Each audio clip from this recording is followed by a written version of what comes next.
I'm Vinnie Politan. We begin this program this hour with big breaking news in the biggest case on our docket here at Court TV, the biggest true crime case and trial in the nation. The case involving the 4 University of Idaho students who were brutally murdered. The suspect in that case has been offered and accepted a plea deal. Do you hear me? A plea deal for the killer of Kaylee, Maddie, Ethan, and Xana, the 4 students from the University of Idaho. This is how it all went down. Apparently, the prosecutor sent a letter today to the families of the victims, indicating that the suspect, the now soon-to-be admitted killer, is going to accept a deal where he will plead guilty to all counts, agree to a sentence of 4 consecutive life sentences, 1 for each of the victims, will waive his right to any appeal, bringing finality to the case and to the conviction. And all this is now apparently scheduled to go down on July 2nd. Now, obviously, this is going to cause a lot of reactions. We have seen one already from the family of Kelly Gonzalez. I want to put that up on the screen because this is where I am going to begin this discussion tonight of this breaking news. It's true. We are beyond furious at the state of Idaho. They have failed us. Please give us some time. This was very unexpected. We appreciate all your love and support. Let's keep that up there for a second so everyone can read it. What is important here? What is significant? First of all, they are beyond furious. They wanted this to go all the way through to the death penalty, number 1. Also, this was very unexpected. That tells you how out of the loop the victims' families were in this decision.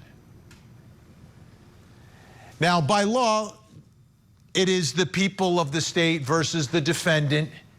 The families, the victims' families are not a party to the case, but they have some rights. They should have a lot more rights, but they don't. But now we're learning that in a state like Idaho, which permits the death penalty, who is the death penalty for? It's for the worst of the worst. Who is this guy? A psychotic mass murderer? And he's the one who's going to get a deal. He's the one getting the deal tonight. With, at a minimum, the Gonzalez family furious. I don't know about the other families. They may not want to go through a trial. But the law is the law. The law in Idaho is that the worst of the worst is for the death penalty. If not this guy, then who? What is it there for? Why does Idaho even have it? You might as well get rid of it tonight. If someone like this is not the one you're going to attempt to give the death penalty to, what do you have it for then? To make your jobs easier? Yeah, it's a tough trial. Yeah, it'll be 3 months. It'll be brutal. There's a lot of preparation. Everything is at stake. Nothing is a gimme. Nothing is a layup. But that's your job. That's what you're elected and that's what you're hired to do the cases that aren't easy. And the death penalty should not be used merely as a way to make jobs easier for prosecutors. Whether it's the prosecutors at the trial or the ones who have to fight the appeals, it doesn't matter. It's your job. And who is this defendant? Why does he, by the way, why was this case easy for prosecutors to prosecute? Relatively easy. How did they catch this guy? The DNA from the knife sheath, right? Now, how was that knife sheath left behind? Why? Under what circumstances? What do we know? Well, we know Kaylee Gonzalez fought back. My guess is likely in that struggle, the knife sheath somehow ended up on the bed. She fought. She fought harder than prosecutors are willing to fight for justice in this case. And again, you don't have to be for or against the death penalty. That's irrelevant. Your thoughts about the death penalty are irrelevant. It's the law. It's the law in Idaho. But the question tonight is, who is it for if it's not for this guy? And it's not for Kaylee Gonzalez and her family. All right. This hour, we've got a lot of people who are going to come in who have been part of our coverage of this case for years now. Joining us right now, Court TV's Senior Director of Courtroom Coverage, Grace Wong, who, by the way, today attended a hearing on this case in Pennsylvania. Also with us, forensic death investigator Joseph Scott Morgan. He's the host of the Body Bags podcast. And retired police commander Mike King, also the host of Profiling Evil, the podcast. Evil, of course. Grace, what happened here? Well, the defense had subpoenaed a number of witnesses for what would have been their mitigation phase if he had been convicted and convicted of the top count. He would have been death eligible. So the defense was preparing a mitigation case with these witnesses, even though it's not clear as to what exactly they would contribute. But we heard from a number of them because they objected to being called as witnesses in his case, in his trial. And the judge had to take testimony from them because he had to determine whether A, that they would be material to the defense case, and B, whether the hardship that they claimed to have would be undue. That ultimately these witnesses said that they did not want to be associated with the case and they feared the fallout for being associated with Bryan Kohberger. And they didn't feel that they had that much more to add than what they had already told law enforcement. So let me ask you, Grace, is this impacting this decision, do you think? Is there a connection between what happened in Pennsylvania today and how this all is going down now? Well, that's an interesting question. It is a coincidence that we heard from witnesses today who said that they did not want to testify in Kohberger's case. It's not for certain, but certainly, the mitigation part of it should be easy. I mean, if you call on people that want to try to save his life, and these are people that were connected to him, to his past, when when he was not an adult, and they just didn't want to testify for a number of reasons, mainly because they feared the fallout from this case. So is there any way that prosecutors could interpret that, oh my goodness, this is going to be an issue and this case is never going to go away? That if people are not even willing to testify for the defendant, that it's not worth going after a death penalty in a case like this? Could that in any way possibly be a reason behind this? Well, they had the evidence. I mean, really, this is a question for the prosecutors. They had. They have the evidence to prove the case. I'm wondering why they're doing this tonight. Why they're throwing in the towel and giving this guy a plea. It's a plea deal. You are giving something to the defendant, and he's waiving his right to appeal. And I was just wondering if all the issues that the defense is having and people not willing to come forward, prosecutors are thinking down the road that somehow, some way, some defense attorney is going to turn this into an issue and get something overturned, and then we'll have to do it again and again and again. That's what I'm wondering. Joseph Scott Morgan, your reaction tonight to what has gone down today, which is, we're shocked, but the Gonzalez family was not expecting this. No, they weren't, and I get the impression that they were not duly informed. At least, they're saying that they need time to digest this, and I think that that's certainly an understatement. You begin to think about this, everything that they've been through since, November of 2022. We might think we've been through some things. There's nothing that we can say or do that would ever compare to what these family members have gone through. And, the waters are troubled now. They have been stirred and stirred and stirred over these past few months, can I say weeks perhaps, particularly with things that have arisen in the media. I'm just, my big question, I think, at the end of the day is what suddenly has changed to create this new tenor with this case moving forward? Because, look, if the family it's one thing for the state to be satisfied with it. And you made a great point, Vin, because this is the state of Idaho versus Kohberger. It's not the families. And, we hear prosecutors prattle on about, representing the victims and the families and all that. And maybe they are, I don't know, but it's I think that for many, it's going to be less than a satisfying outcome. Many people might retreat to the point where they're going to say, well, at least we know that he's going to be put away. If everything we're hearing is accurate, and I don't really have any doubt about that, but it is rather dissatisfying. But, my opinion really doesn't matter here. It's the state of Idaho. What could they have proved in this case? Hopefully we're going to find out more. And I got to tell you, Vin, I'm hoping that we're going to find out more from him if this moves forward in a reasonable manner. Are they going to have him stand before the court and deliver? I mean, allocute. We got that with BTK. Boy, we missed it by a mile with Chris Watts. I think a lot of people were salivating over that, wanting to hear exactly what happened.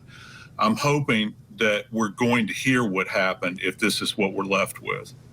Well, an allocution, it should be part of every guilty plea. When I was a prosecutor in New Jersey, obviously never had a case like this. I had less serious cases where defendants had to tell the judge exactly what they did to create a factual basis so the guilty plea could in fact be accepted. But covering all the different jurisdictions across the country, Grace, you and I have been doing it for years. We know different judges, different states, they all do it differently on these guilty pleas. Let me just ask you, Grace, on that front. Do you expect that he'll have to allocute and actually say what he did at his guilty plea, or just say, yeah, I'm guilty of what I'm charged with? Well, I hope the deal would include complete and total allocution. There's so many questions, and this case has been shrouded in mystery and secrecy from the very beginning. All these motions have been filed under seal. Witness lists are under seal. Even the documents that do get released are redacted heavily. And, a trial is a search for the truth under the rules of evidence. And no matter, even if he does allocute, there's so many questions that are still remain. And I hope that this deal requires him to explain why, right? That's the big question. Why did he target these four students? Why, what was there any there was no provocation. So why choose these four? And I mean, I can't help but think that one of that maybe a couple of the witnesses, that a couple of the victims, he might have killed because they were witnesses to what he had done to one or the other, and that would have been an aggravating factor for the death penalty. So it's there. Like I said, there's just so many questions still unanswered that a trial would have unveiled so much more, and it's a very unsatisfactory conclusion. So I do hope that there is a full allocution and that these documents are unsealed. Yeah, Mike King, what are your thoughts tonight? Where's your head at right now? I'll tell you, I sure didn't see this coming, Vinnie, and I'm really glad to be on with Grace and with Joe Scott tonight. Because we've been talking about this case for a long time. I guess I'm going to be a little bit of a devil's advocate with a caveat, and that caveat is, how I feel about the victims of crime and the families and the victims' rights bills that have become established over the years, something that we fought so hard for back in the 90s when I was at the district attorney and then at the attorney general's office. But on the flip side of this, I'm really glad that they're able to secure 4 first-degree felony convictions, and hopefully that burglary will be added on top of it. The question becomes, why didn't the families know more?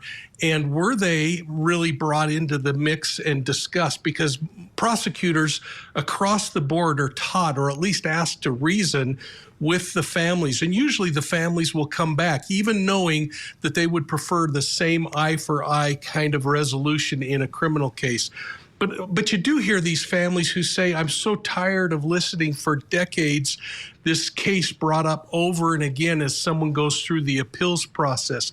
If I know that he doesn't have a chance to ever appeal, if I know he's never going to walk out of the prison, that's good enough for a lot of families, but the families deserve to be involved. And I think that's what's got us also incredibly disturbed right now, and something that I hope the state of Idaho comes back and answers, and that those families are able to acknowledge, yeah, we had a chance to be a part of this decision process. Yeah, Mike, do you think we'll see any of those habeas corpus or anything like that down the road, Mike?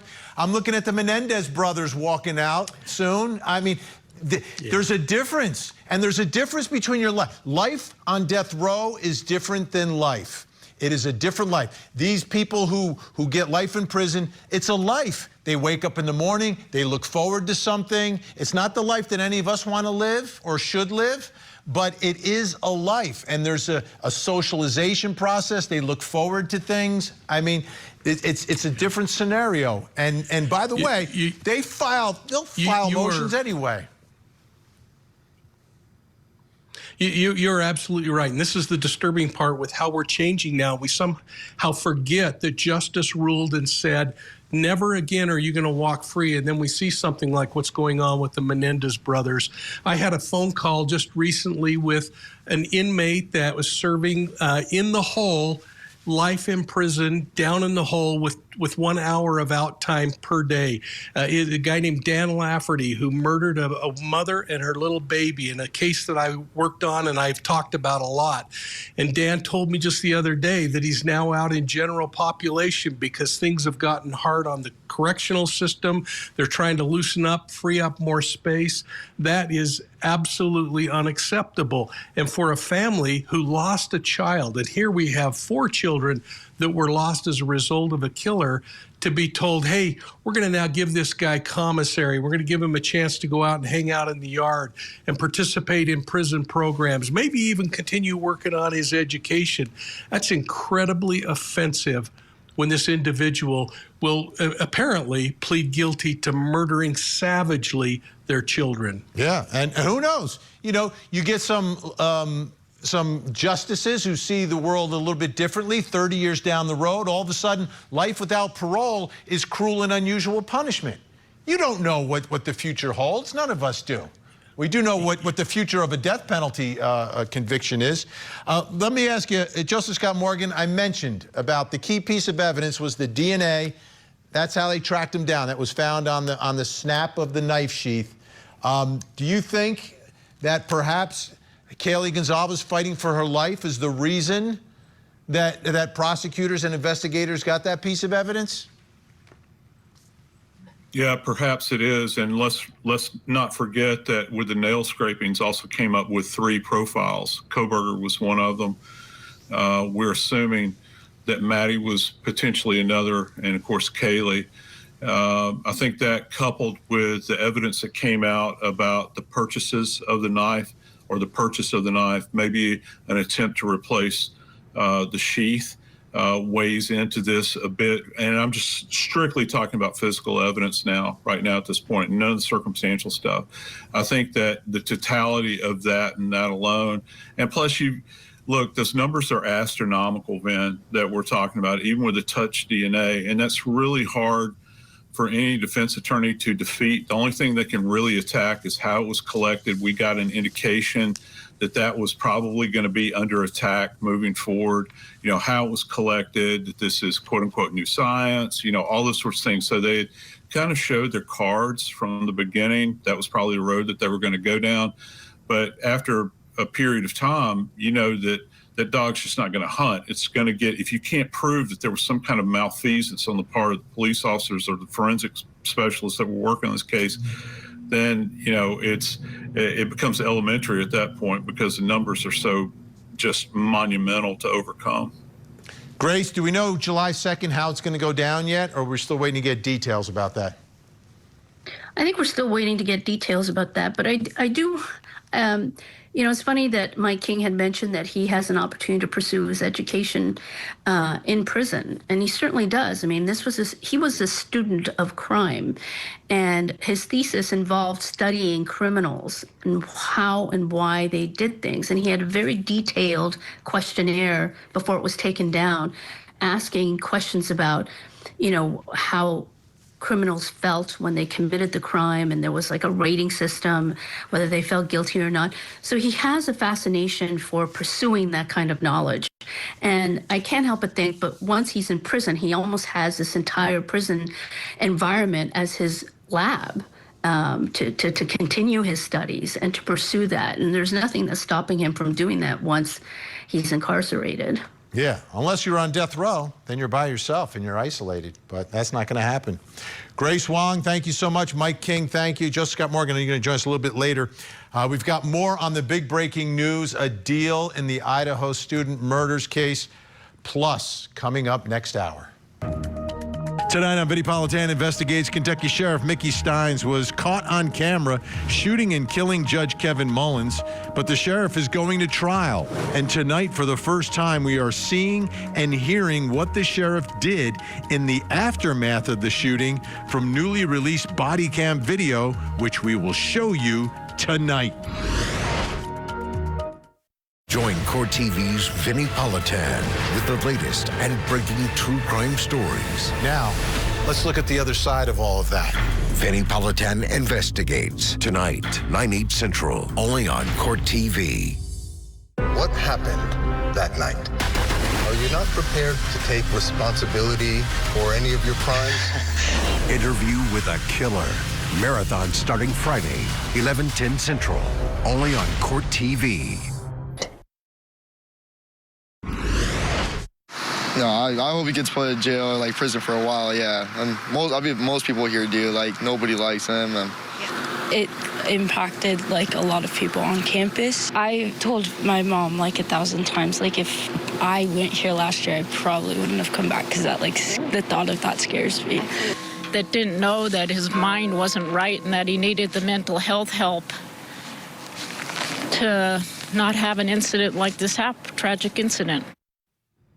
Yeah, it's more than an incident. It was a brutal quadruple mass murder of 4 innocent students, and that killer has gotten a deal. No death penalty. And by the way, Idaho, death penalty, primary method of execution beginning in 2026 will be the firing squad. They've signed that legislation. So I know why he didn't want, why he wanted a deal. Why he would plead guilty and spend the rest of his life in prison. Didn't want to face the firing squad. He's a coward. I don't know why prosecutors, though, threw in the towel. That's another question that we're trying to figure out tonight. Okay, I told you we're bringing guests all hour on this. Let's bring in Howard Blum. He is a journalist and also the author of When the Night Comes Falling, a Requiem for the Idaho Student Murders. Also with us, Gray Hughes, host and creator of Gray Hughes Investigates on YouTube, has been all over this story from the beginning. Retired FBI agent Stuart Fillmore also knows the facts of this thing inside out. Thank you as well. Howard, I'll begin with you. Your reaction tonight on word that prosecutors are giving him a deal. There'll be no appeal. 4 consecutive life sentences for the killer. I'm just surprised that the prosecutors, when they had a victory in hand, a conviction in hand, settled. I don't understand why. I think we're going to be left with a lot of mysteries. Yes, he'll have to explain some things, but we'll never get a really clear motive why he did it. We'll never know perhaps where the knife is. Was he stalking the house? What went on with his family? This story has been so perplexing. It's been wrapped up in gag orders and in mysteries, and now it's going to continue this way. It's a very disappointing conclusion in terms of reporting, and I would think also for the families involved. I'm a New York liberal. I'm against the death penalty, and yet, as a father in this case, I could see myself as a juror convicting for the death penalty, and I think that's what he was facing. I don't know what made this change. The reporting I was getting was that his mother was against any kind of plea deal all along. What convinced her to change? What convinced Ann Taylor to change? These are questions that remain to be discovered in the days ahead. Yeah. Gray Hughes, I think this will erase all those doubts from the people who are saying, well, they really don't have the evidence in the case. Oh, they have the evidence, and come July 2nd, they'll have a full confession, hopefully, on the record. Yeah, the pro-burgers out there, they call them. Yeah, I mean, those people, I mean, it was just amazing. The evidence in the case, even when you start back from the probable cause document, I thought was so overwhelmingly strong. And it just got worse and worse and worse for Kohberger. There was never one piece of information that came out over these 2 years that sort of helped him in some way. Not even one shred of information. You know, and I'm actually in Moscow, Idaho. I was here to film a bunch of stuff, and I actually found a bunch of really interesting timing elements that totally match and fit up. And I was out flying a drone, and while I was flying a drone, one of my, the freak family, we call ourselves, one of them called and said, hey, there's a plea deal. And I just couldn't really believe it because, I've talked with Steve Gonzalez, and none of the family members are for that. I mean, they want to do this. So you just sort of wonder, how were they left out of this process, and why was this deal even made? It doesn't make any sense, really.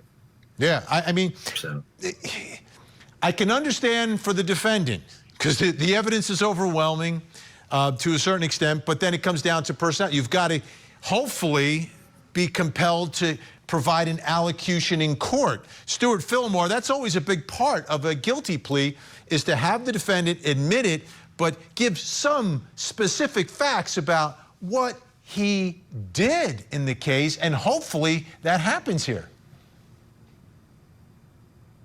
Yeah, the allocution is going to be really important to this, to really, give, I guess, closure. That word doesn't really fit in this, but it will resolve the case as best we can definitively if we get a full allocution from him. I actually have had a case where the defendant pled guilty, but really there wasn't an agreement for a full allocation, and it just, he just pled guilty, and so you're kind of left hanging. I think that should not be done in this case. In fact, this guilty plea should not go through unless there is a full allocution, a full accounting of the facts, why he did it, where's the knife, any loose ends should be tied up.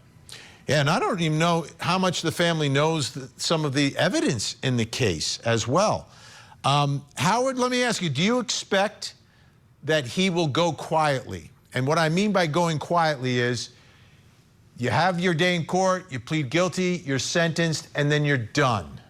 You're done. Do you think that's who this guy is, or do you think we're going to hear from him and about him in the years to come? I think in the years to come, there will be a tell-all book. I think no matter what he says in his allocution, I think is only going to be part of the story. I think down the road, once he misses the spotlight, once he feels sort of unfulfilled, he will need to tell more. And someone close to him will be given what he says is the whole story. Whether or not it'll be the truth, who knows? But I think he will want his day in the spotlight. I think what was important for him was not to try to get away with the crime, but he wanted recognition for the crime. And that's what he has now, and that will be gone in a few years, and then he'll want it back again. That's true. Society moves on to a certain extent in cases, unless the defendant starts making some noise. Gray Hughes, getting back to the families, and the Gonzalez family has been out front from the beginning in all this. They have felt slighted many times along the way. How much do they know about the case? Do we know if they know any more facts than the public knows, or will the release of information be new to them as well?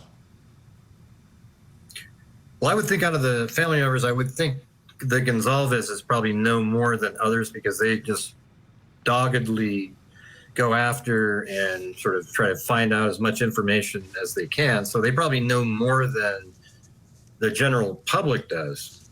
But I think I totally agree with Howard. I think that they need to completely come forward, or I think it was the other guest, come forward and tell us the whole story. I think the prosecution should actually come up and almost give what their opening argument would have been. And hopefully all of the information, I don't know what the history of these types of cases are, but do they ever put out the documents that show us the information, or does it just get hidden away into the nebulae of documents somewhere and we never get to see it?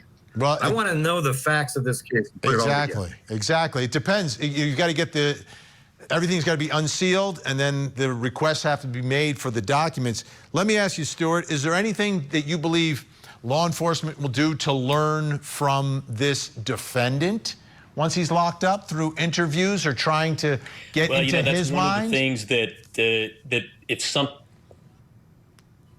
Yeah, that could be one of the things that if a positive does come out of this, that down the road, that maybe Kohberger would cooperate and talk and provide his motive, his means, and all those kind of things, so that future investigators can learn and hopefully maybe something like this can never happen again. All right, Stuart Fillmore, Gray Hughes. Gray Hughes Investigates. I'm looking forward to seeing what you got in Moscow, Gray. Thank you so much for your help tonight. Howard's going to stick around. When we come back, we're going to talk more about this big breaking news tonight. The man accused of murdering 4 University of Idaho students has gotten offered a deal and has accepted that deal and is expected in court on July 2nd.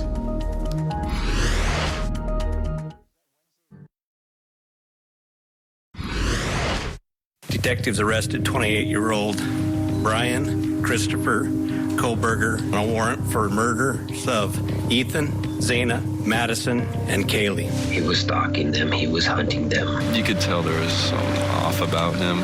A quadruple homicide in Moscow, Idaho. It's just unheard of. This is our home. This is our university. This is our community. These murders have shaken our community, and no arrest will ever bring back these young students. This was a violation of everything. Big breaking news tonight. The accused killer has been offered and has accepted a plea deal. Let's bring in on the phone from Idaho Scripps News Group reporter Roland Barris. Roland, thanks so much for joining us tonight. What can you tell us about what has happened today? Yeah, good to be with you, Vinnie. I'm up in Coeur d'Alene right now. We're covering this horrible story about these firefighters that were killed while fighting a fire. But now just another massive story today out of the state of Idaho. Bryan Kohberger, in a shocker. I mean, we've been watching in the Boise area what has been going on in this case. His attorneys have been throwing absolutely everything they can against the wall to try and see what might stick. And apparently, they've run out of things to throw, because today, Kohberger's attorneys said that he would plead guilty to all counts, and he will be sentenced to 4 consecutive life sentences without the death penalty. That is the key. There is the death penalty. To take that off the table, that was part of the deal there. Of course, the victims' families were alerted of this. The Gonsalves family visibly upset about this. They say that the state has let them down. There will be a hearing on the plea, which is scheduled for Wednesday, July 2nd. Now, Vinnie, what we're questioning right now, and maybe we'll find out more about, is just really, after all of this, what was it that led them to make this change? And we may have to wait until that hearing on the 2nd to find out more details about that. But regardless, what we do understand is that he has pleaded guilty. He will spend the rest of his life in prison without any chance of parole. And it's a shocker for the city of Boise and the state of Idaho, and Idaho, the University of Idaho, which is just 2 hours down the road from where I am here in Coeur d'Alene today. We're going to be heading over there tomorrow to talk to people about what has happened in this case. And after all these years, and even the building that these 4 murdered students lived in is gone now. It doesn't even exist anymore. And here we have, all this time later, Bryan Kohberger pleading guilty to all counts. So we will keep you updated with what happens on the 2nd, but a shocker out of the state of Idaho today. Absolutely. Roland Barris, thank you so much. Appreciate it. Folks, we've just gotten word, I want to read this, that the Gonzalez family has posted something again on their family page. They posted a letter from Kaylee's sister, Aubrey. And she says, "My name is Aubrey Gonzalez. I am the youngest member of the family. Though I am unable to be there in person, I refuse to stay silent about a situation that should never have required this kind of gathering in the first place. What the families of Ethan, Kaylee, Maddie, and Xana have endured over the past 2.5 years is beyond comprehension. From the constant delays to the relocation of proceedings, making it harder for loved ones to attend, the justice system has placed heavy burdens on those already carrying unimaginable grief. Through it all, we've tried to hold on to hope. We've believed in the process. We've had faith in the system. But at this point, it is impossible not to acknowledge the truth. The system has failed these 4 innocent victims and their families." These are not just names or headlines. Ethan Chapin, Kaylee Gonzalez, Madison Mogan, and Xana Kernodle were beautiful human beings who touched countless lives. They are not just the Idaho 4. They were sons, daughters, siblings, and friends, real people with real dreams. They deserve to be remembered for who they were in life, not only for the tragedy of their deaths, but before that can truly happen, they deserve justice, nothing less. The introduction of this plea deal just weeks before the scheduled trial is both shocking and cruel. Had this proposal come 1.5 years ago, the families could have had some time to process, discuss, and potentially come to terms with the idea of a life sentence, however difficult that may be. We could have had the time to understand it, to prepare for it emotionally, and perhaps even to find some degree of peace. But now, with mere weeks left, we are being asked to absorb and respond to life-altering decisions with no room to breathe.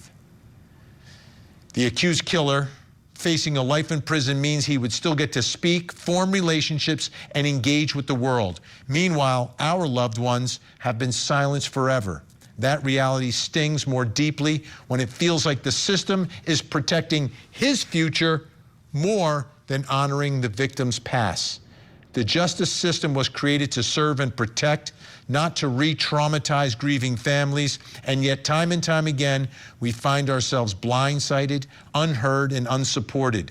This last-minute plea deal feels like an act of justice, feels less like an act of justice and more like an afterthought. We are not asking for vengeance. We are asking for accountability. We are asking for dignity for our loved ones. And we are asking, pleading for a justice system that truly lives up to its name. Let's bring back in Joseph Scott Morgan and Howard Blum, also joining us, former homicide detective Chris McDonough, also the host of The Interview Room with Chris McDonough. Chris, your reaction to this deal and to Kaylee's sister tonight. Well, the letter, Vinnie, is very powerful. I mean, what can you say to that, right? I mean, these victims, and they are victims as well, right? I think we sometimes forget that the clarity of focus, the Lady Justice has 2 scales. She wears a blindfold, but she also has a sword. And we forget that that sword sometimes needs to be, picked up and swung. And right now, I don't think these victims' families feel, based on today's information that's been provided, that sword was swung in their way, for them and the other victims. So it's going to be interesting to see what's going to happen on Wednesday. Howard Blum, your thoughts, your reaction. Well, that letter was very affecting, very articulate. You have to remember her father, just after the murders, said, you send your daughter off to college and she comes home to you in an urn. How do you process that, he asked. And now they're going to have to spend the rest of their time on this planet living with their victimization, living with their loved one's death. It's almost as if there's been another murder in a sense. Their lives have been ruined. They will never escape from that moment of what happened on November 13th. That will be part of their lives forever, and they will live with it forever. And there'll be no closure that a trial could have presented, and they will never have the answer to the questions that they wanted answered. The real question, why? I think anything we're going to hear at a statement that Kohberger makes is going to be superficial. He'll be just toying with us. Joseph Scott Morgan, is our justice system not living up to its name tonight? Doesn't feel like it right now. And as an added bonus here, let me throw this in. That group of people that he so desperately tried to convince everybody that he wanted to be a part of, that's the group in academia referred to as criminologists. He's going to have mail in his inbox when he shows up at the penitentiary. And that same group of people that he said that he wanted to be a part of, he's going to be a part of. He will have an unending request from people asking, will you fill out a questionnaire for me? Will you give me an interview? And it'll all be in the name of studying for the greater good. And he's going to have the opportunity to answer questions, to fill out some kind of checklist, if you will, much like the one that he had, created all those years ago. And he'll be posed with that. But yet we're going to have these 4 students who will be gone. His name will still be among us because he'll still be alive. And he'll have these opportunities. He'll be studied like he's in some kind of glass jar, I guess, for the remainder of his life. But he'll have that opportunity, and these people will, in fact, study him. I don't know really what more we could glean from him than we've already discovered. It'd be great to know the details. But, on one hand, I hope that he's shoved into a dark, deep hole, and we never hear his name uttered again, but I doubt that's going to happen. It's going to resurface. We are out of time for tonight, but I appreciate everyone last minute coming on for this breaking news. Joseph Scott Morgan, Howard Blown, and Chris McDonough, thank you so much. When we come back, I will reveal something else that, yes, you need to know tonight. Join Court TV's Vinnie Politan with the latest and breaking true crime stories. Now, let's look at the other side of all of that. Vinnie Politan Investigates, coming up next, only on Court TV. These are the cases that captivated the world. Couldn't keep my life straight. They were killed by their own children. That challenged the legal system and ourselves. Court TV, Legendary Trials.